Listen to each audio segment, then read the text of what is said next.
சின்னசாமி ஸ்டேடியத்துக்கு வெளியே நடந்த விபரீதங்கள் நம்ம எல்லாருக்குமே தெரியும். கிட்டத்தட்ட 11 பேர் இறந்து போயிருக்காங்க, 50 பேருக்கு படுகாயம் ஏற்பட்டிருக்கு. இப்போ இந்த சூழல் நடந்ததுக்கு யாரு காரணம்? கவர்மெண்டா, இல்ல ஆர்சிபி மேனேஜ்மெண்டா, இல்ல மக்கள் மேல தப்பா அப்படிங்கிறது ஒரு பெரிய விவாதமாவே போயிட்டு இருக்கு. மக்கள் அங்க இருந்தவங்க என்ன கருத்து சொல்லிட்டு இருக்காங்கன்னா, 75,000 பேர் இருக்கிறோம், ஆனா ஒரு 5,000 போலீஸ் தான் இருக்கிறாங்க, கட்டுப்படுத்த முடியலையே அப்படிங்கிற மாதிரி கமெண்ட்ஸ் போட்டுக்கிட்டு இருக்காங்க. இன்னும் ஒரு சில பேர் என்ன சொல்றாங்கன்னா, இங்க தேவைப்பட்ட அளவுக்கு வசதிகள் இல்லை. அதாவது டிக்கெட் வாங்கினவங்க உள்ள போகாம நிறைய பேர் வாங்காமலே உள்ள அடிச்சு பிடிச்சு ஓடிட்டாங்க அப்படிங்கிற மாதிரி சொல்றாங்க. இன்னொரு பக்கம் பார்க்கும்போது ஒரு சில வீடியோ கிளிப்ஸ்ல கேட்டை கூட அடிச்சு உடைச்சிட்டு உள்ள வராங்க. சோ இதுல மக்கள் மேலையும் ஈக்குவலாவே தப்பு இருக்கு அப்படிங்கறது கூட நம்ம ஏத்துக்கலாம்.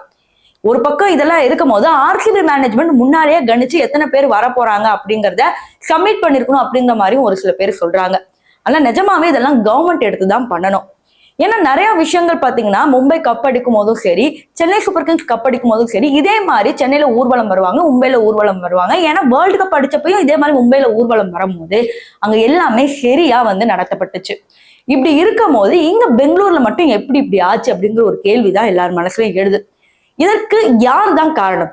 இப்ப சமூக வலைத்தளங்கள்ல இதை பத்தின விவாதம் தான் அதிகமா போயிட்டு இருக்கு. கமெண்ட் செக்ஷன்ல இப்ப நீங்க சொல்லுங்க.